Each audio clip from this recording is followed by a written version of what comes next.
teman-teman, selamat bergabung di ibadah online Fresh Generation dan Excel Grace Community Center Makassar. Mari kita siapkan hati untuk memuji Tuhan, mendengarkan firman Tuhan, dan memberikan persembahan yang terbaik untuk Tuhan. Jika teman-teman merasa terberkati dari ibadah kami, teman-teman bisa like video ini dan subscribe channel Grace Community Center, dan jangan lupa loncengnya ya untuk mendapatkan updatean terbaru dari kami. Jika teman-teman juga membutuhkan dukungan doa dan konseling, teman-teman bisa menghubungi nomor WhatsApp yang tertera di layar, atau kalian juga bisa DM di akun Instagram Fresh Gen GCC dan Excel GCC. Selamat beribadah, Tuhan Yesus memberkati. Shalom, selamat hari Minggu teman-teman. Selamat datang kembali dalam ibadah online FG dan Excel Grace Community Center. Saya percaya setiap kita yang rindu untuk beribadah, semua dalam keadaan sehat, amin. Karena itu, mari kita siapkan hati kita mau memuji dan menyembah Tuhan. Sebelumnya, mari kita satu dalam doa. Tuhan, terima kasih untuk berkat-Mu sepanjang kehidupan kami. Saat ini kami memulai ibadah kami, Bapa. Kau yang berkati setiap kami, Tuhan, dimanapun kami berada. Biarlah lawatan-Mu, lawatan Roh Kudus-Mu turun atas setiap kami, Bapa. Terima kasih Tuhan Yesus, kami siap memulai. Di dalam nama-Mu kami berdoa dan mengucap syukur, haleluya, amin. Mari kita naikkan pujian ini. Sebab Kau Allah yang layak disembah, Tuhan. Kau Allah yang mulia, Yesus.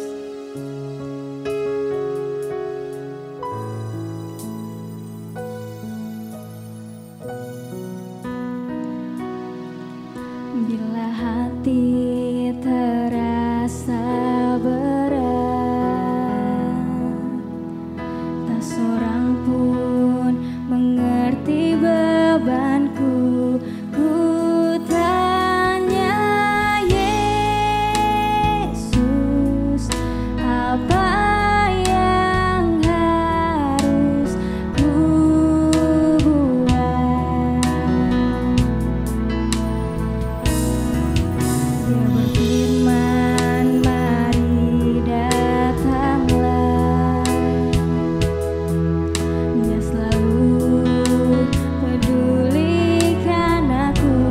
Ku datang Yesus, Dia pikul segala bebanku. Sujud di altarnya, ku bawa hidupku. Ku terima anugerahnya, Dia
kami Tuhan.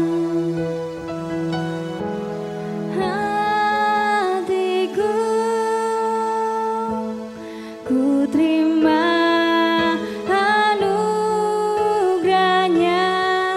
Dia ampuniku dan bebaskanku.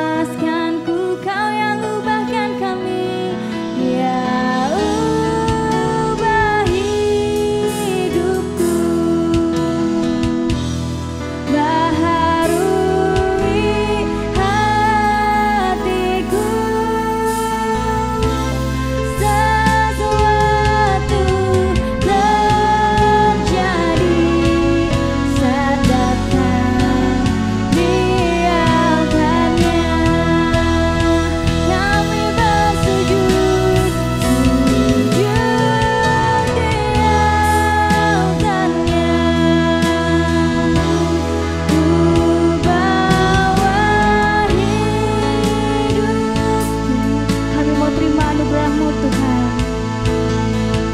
Anugerahnya, Dia ampuniku dan bebaskanku. Kau yang ubahkan kami, Dia ubah hidupku, baharui hati kami. Wih hatiku, sesuatu terjadi saat datang biarkannya. Mujizat terjadi, mujizat terjadi, pemulihan terjadi, kesembuhan terjadi saat datang biarkannya. Haleluya. Mari kita sembah Dia. Mari angkat suaramu, sembah Dia, sebab Kau yang layak disembah Tuhan. Oh haleluya, kami mau tinggikan nama-Mu, sebab Kau Allah yang mulia. Oh Yesus Tuhan, oh haleluya. Ini hati kami Tuhan, ini pujian kami Yesus, kami sembahkan padamu.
kasih Tuhan, terima kasih Roh Kudus.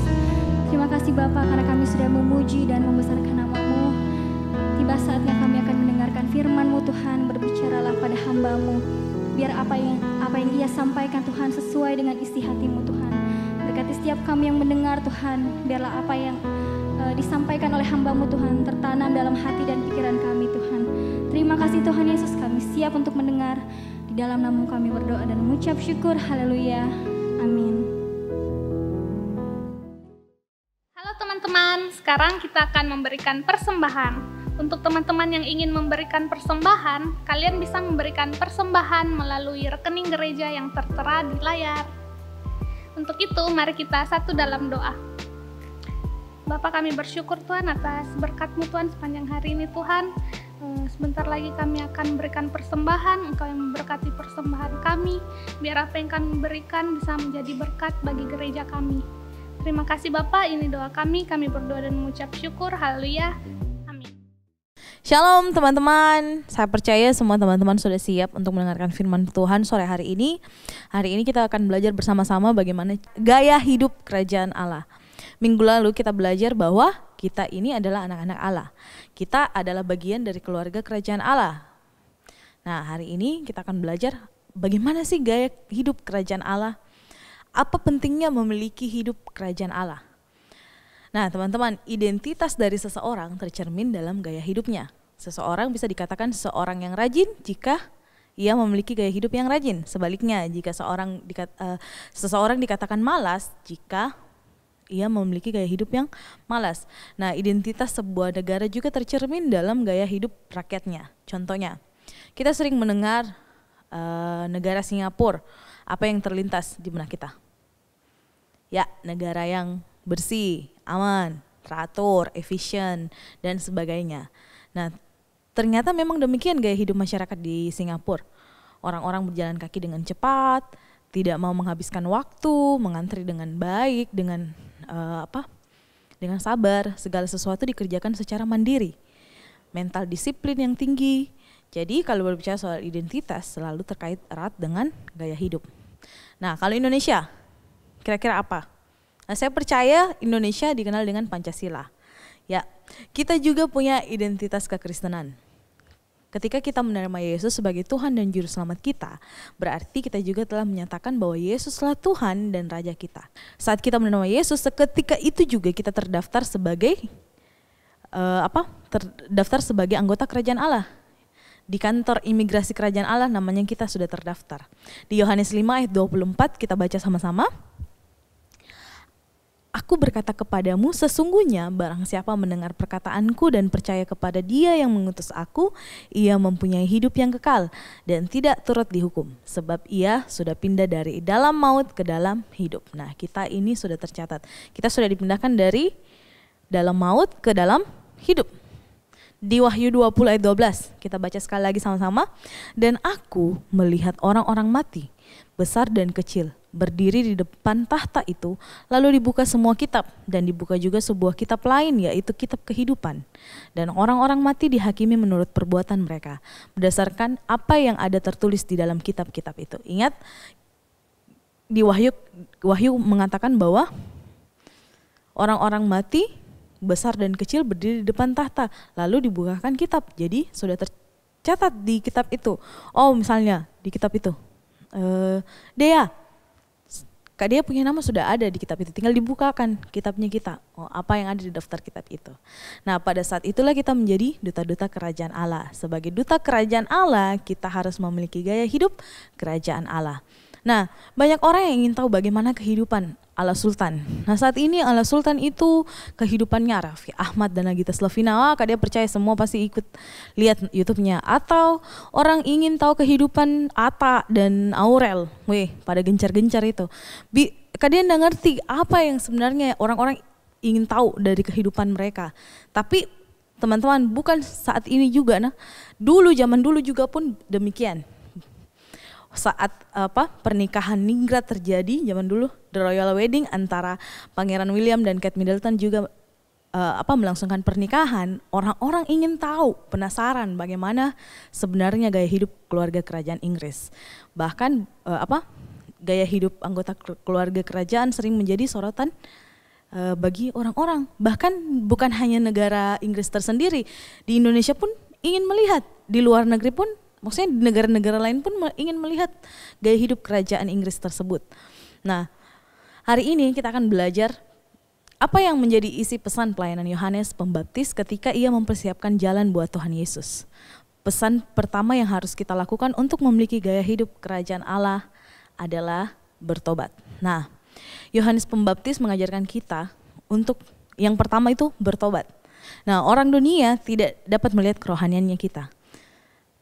Karena kerohanian yang kita ada dalam hatinya kita. Kita bisa berbicara panjang lebar tentang firman Tuhan, kita bisa membahas firman Tuhan, bertukar pikiran tentang firman Tuhan, tapi pada akhirnya apa yang dilihat orang adalah gaya hidupnya kita. Gaya hidup yang nyata dari kita. Apa yang keluar dari kehidupannya kita sehari-hari. Bagaimana cara hidup kita, bagaimana cara kita berbicara, bagaimana cara kita bekerja, bagaimana cara kita merespon dan berusaha. Nah, hal-hal yang praktis dalam hidup kita itu yang dilihat orang. Jadi sesungguhnya kunci pertama untuk bisa memiliki gaya hidup kerajaan adalah bertobat. Nah, kita tahu bahwa Allah menciptakan kita karena kehendaknya. Ingat pelajaran minggu lalu, kita diciptakan karena kehendak Tuhan. Bukan karena keinginan kita, tapi Tuhan sudah merancangkan kehendaknya bagi kita. Untuk kemuliaannya, Ia memberikan kita kuasa dengan jalan membentuk kita serupa dengan gambarnya. Jadi kita harus hidup sesuai dengan kehendak Tuhan, dengan gaya kerajaan Allah. Nah, teman-teman, bertobat adalah wujud dari tindakan iman kita. Karena iman tanpa perbuatan pada hakikatnya adalah mati. Di Yakobus 2 ayat 17 berkata, demikian juga halnya dengan iman, jika iman itu tidak disertai perbuatan, maka iman itu pada hakikatnya adalah mati. Nah, iman disertai dengan perbuatan, dengan pertobatan, inilah yang bisa mendatangkan pengampunan dosa, teman-teman. Jangan sampai kita disesatkan oleh ajaran yang menyuruh kita minta ampun di hari Minggu, namun di hari Senin sampai Sabtu kita berbuat dosa kembali. Terus kemudian di hari Minggu kita minta ampun lagi kembali. Nah, tidak seperti itu. Berhati-hatilah, belum tentu semua orang dapat kesempatan datang ke gereja minta pengampunan dosa di hari Minggu. Belum tentu. Karena kita tahu satu minggu ada 7 hari. Kalau satu hari saja kita melakukan pertobatan, di hari Minggu saja kita melakukan pertobatan, Senin sampai Sabtunya itu bagaimana? Kita tidak tahu kondisi hidupnya kita. Jangan sesat, Allah tidak membiarkan dirinya dipermalukan. Di Galatia 6 ayat 7 berkata, jangan sesat, Allah tidak membiarkan dirinya dipermalukan. Karena apa yang ditabur orang itu juga yang akan dituainya. Kemerdekaan dari Tuhan bukanlah kesempatan untuk hidup dalam dosa, melainkan melayani dengan kasih. Di Galatia 5 ayat 13. Pada hari Tuhan nanti, gandum akan dipisahkan dari ilalang. Teman-teman bisa baca di Matius 13 ayat 24 sampai 30, perumpamaan tentang ilalang di antara gandum. Nah, orang-orang yang sungguh-sungguh hidup dalam pertobatan akan dipisahkan dengan mereka yang tidak sungguh-sungguh bertobat. Jadi kalau kita sungguh-sungguh bertobat, itu harus kita lakukan setiap hari kita. Saat kita sedang berdosa, saat kita melakukan dosa, kita ingat, kita bertobat, kita minta pengampunan sama Tuhan. Apapun yang kita kerjakan itu harus dengan pertobatan. Tuhan, saya tidak layak tapi Tuhan yang layakkan. Tuhan, saya harusnya tidak bisa seperti ini tapi Tuhan mampukan saya. Nah, ketika Yohanes Pembaptis melihat orang Farisi dan orang Saduki datang kepadanya, kita belajar dari Yohanes Pembaptis. Saat orang-orang Saduki datang, banyak orang datang, di antaranya ada orang Saduki dan orang Farisi, datang kepadanya, meminta untuk dibaptis. Yohanes menegur mereka. Kita baca di Lukas 3 ayat 7-9. Kata Yohanes, hai kamu keturunan ular beludak, siapakah yang mengatakan kepada kamu supaya melarikan diri dari murka yang akan datang? Jadi hasilkanlah buah-buah yang sesuai dengan pertobatan dan janganlah berpikir dalam hatimu Abraham adalah bapa kami. Karena aku berkata kepadamu, Allah dapat menjadikan anak-anak bagi Abraham dari batu-batu ini. Kapak sudah tersedia pada akar pohon dan setiap pohon yang tidak menghasilkan buah yang baik akan ditebang dan dibuang ke dalam api. Nah, teguran ini menjadi standar atau tolak ukur betapa pentingnya kita bertobat. Ingat, teman-teman, pentingnya kita bertobat. Dengan kata lain, jika orang Farisi dan orang Saduki yang notabene adalah kaum rohaniawan disuruh bertobat, apalagi dengan kita yang orang biasa. Nah, orang Farisi adalah golongan dari para rabi dan ahli Taurat yang sangat berpengaruh. Mereka berpegang pada Taurat Musa dan pada adat istiadat nenek moyang. Seluruh hukum dan peraturan mereka taati secara mutlak dalam kamus Alkitab. Nah, dalam kamus Alkitab juga orang Saduki dikatakan adalah pemimpin agama Yahudi yang sebagian besar terdiri dari imam-imam. Mereka mendasarkan pengajarannya kepada kelima kitab Musa dan menolak segala adat istiadat yang ditambahkan kemudian. Mereka tidak percaya kepada kebangkitan dan adanya malaikat. Terhadap kebudayaan Yunani golongan ini sangat terbuka. Nah, ini menurut kamus Alkitab. Orang Farisi dan orang Saduki adalah orang-orang yang tahu Taurat Tuhan, yang paham dengan Taurat Tuhan. Namun orang Yahudi biasanya selalu percaya diri. Mereka selalu menyombongkan status silsilah mereka. Nah, orang Yahudi ini sangat sombong. Orang Yahudi merasa saya adalah anak Abraham, saya adalah keturunan dari Abraham. Jadi dengan alasan keturunan Abraham, mereka berpikir bahwa mereka merasa bahwa Allah akan pilih kasih. Allah akan lebih mencintai mereka daripada orang lain. Padahal Allah mencintai semua orang. Kita tahu bahwa tidak ada satupun orang manusia yang Allah tidak cintai. Semua Allah cintai. Yang penting dia percaya kepada Tuhan. Berpaling kembali kepada Tuhan. Nah, ada orang Kristen juga yang berpikiran, ya berhubung saya ini lahir dari keluarga Kristen, saya rajin ke gereja karena papa mama saya melayani di gereja, nenek kakek saya juga orang Kristen melayani di gereja, bahkan papa saya adalah majelis, pendeta atau penatua, pastilah otomatis saya diselamatkan. Jadi tidak apa-apa, don't worry gitu. Padahal sebenarnya bukan karena kita ini keturunan dari orang Kristen, tapi bagaimana perbuatan kita, bagaimana gaya hidup kita. Apakah gaya hidup kita sudah mencerminkan gaya hidup kerajaan Allah? Nah, perhatikan baik-baik, apa kurangnya orang Farisi dan orang Saduki dalam hal menjalankan kehidupan keagamaan mereka? Kalau kita tidak sungguh-sungguh terima Yesus dan bertobat, maka kita akan menyesal ketika Tuhan berkata, aku tidak pernah mengenal kamu, enyahlah daripadaku, kamu sekalian pembuat kejahatan, di Matius 7 ayat 23. Selagi ada kesempatan, bertobatlah karena kerajaan Allah sudah dekat.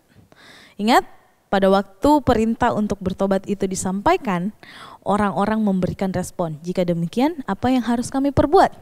Di Lukas 3 ayat 10 tadi ya, di kisah Yohanes Pembaptis. Nah, sewaktu Yohanes berkata kita semua harus bertobat, orang-orang merespon, apa yang harus kami perbuat? Yang kita perbuat dalam pertobatan itu yang pertama, mempraktekkan kasih. Nah, teman-teman, kita harus mempraktekkan kasih. Di Lukas 3 ayat 11 dikatakan bahwa jawab Yohanes Pembaptis, barang siapa mempunyai 2 helai baju, hendaklah ia membaginya dengan yang tidak punya. Dan barang siapa mempunyai makanan, hendaklah ia berbuat juga demikian. Nah, sama dengan di Yakobus 2 ayat 14-17 mengatakan demikian, apakah gunanya saudara-saudaraku jika seorang mengatakan bahwa ia mempunyai iman padahal ia tidak mempunyai perbuatan? Dapatkah iman itu menyelamatkan dia? Jika seorang saudara atau saudari tidak mempunyai pakaian dan kekurangan makanan sehari-hari, dan seorang dari antara kamu berkata selamat jalan, kenakanlah kain panas dan makanlah sampai kenyang, tetapi ia tidak memberikan kepadanya apa yang perlu bagi tubuhnya, apakah gunanya itu? Demikian juga halnya dengan iman. Jika iman itu tidak disertai perbuatan, maka iman itu pada hakikatnya adalah mati. Dalam kehidupan pertobatan kita harus mempraktekkan kasih. Kasih kepada orang tua, kasih kepada saudara kita, sesama bahkan semua orang. Dikatakan di Yakobus bahwa kalaupun kita ramah sama orang, kita menyuruh, pergi, ingat kalau keluar pakai jaket, jangan lupa makan sampai kenyang dulu baru jalan. Tapi kita tidak menyiapkan mereka jaket, kita tidak menyediakan mereka makanan, itu sama dengan mati, itu sama dengan bohong, itu sama dengan kosong gitu istilahnya. Tidak ada artinya. Tapi kalau kita mengatakan, ingat kalau jalan pakai jaket, terus kita ambil jaket kita memberikan kepada dia, Terus kita bilang, ingat kalau jalan harus kenyang dulu baru jalan. Kita menyediakan mereka makan, biar mereka makan dengan kenyang terus mereka pergi. Itu adalah perbuatan kita. Nah ingat, praktekkan kasih untuk semua orang. Bahkan kita harus melakukannya terus menerus. Seperti tadi yang dikatakan, jangan hanya bertobat di hari Minggu saja. Hari Minggu saja kita mempraktekkan kasih, tidak. Bahkan setiap hari kita harus mempraktekkan kasih. Nah, yang kedua, kita harus berintegritas dalam usaha dan pekerjaan kita. Kita lanjut di Lukas 3 ayat 12 sampai 14 mengatakan, ada datang juga pemungut-pemungut cukai untuk dibaptis dan mereka bertanya, "Guru, apakah yang harus kami perbuat?" Jawabnya, "Jangan menagih lebih banyak daripada yang telah ditentukan bagimu." Dan prajurit-prajurit bertanya juga kepadanya, "Dan kami, apakah yang harus kami perbuat?" Jawab Yohanes kepada mereka, "Jangan merampas dan jangan memeras, dan cukupkanlah dirimu dengan gajimu."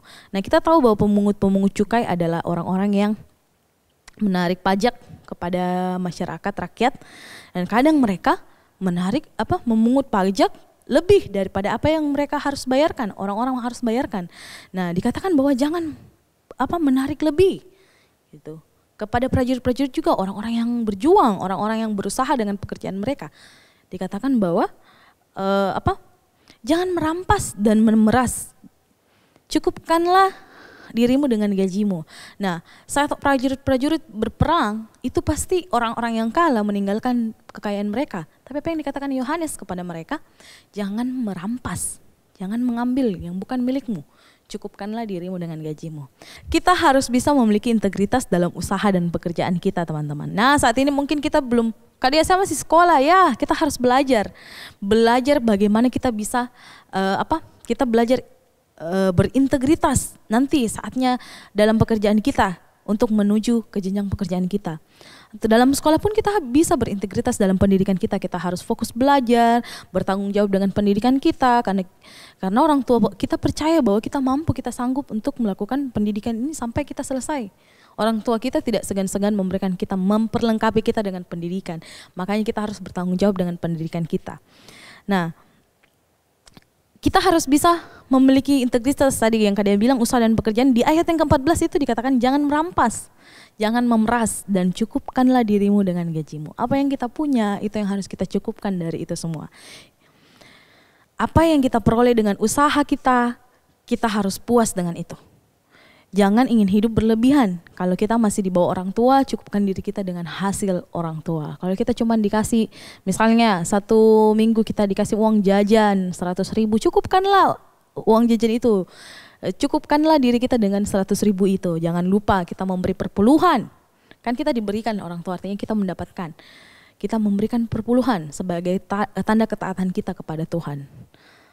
Nah, kalau kita sudah bisa menghasilkan, kita harus bisa mengelola keuangan kita dengan baik. Nah, Kak Dea sarankan teman-teman yang di rumah kalau bisa nonton YouTube khotbah di umum.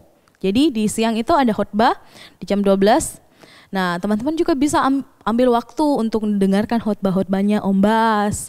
Bagaimana kita diajar untuk mengelola keuangan, mengelola perasaan gitu. Jadi apa yang kita dapat dari firman Tuhan, kita praktekkan dalam kehidupannya kita.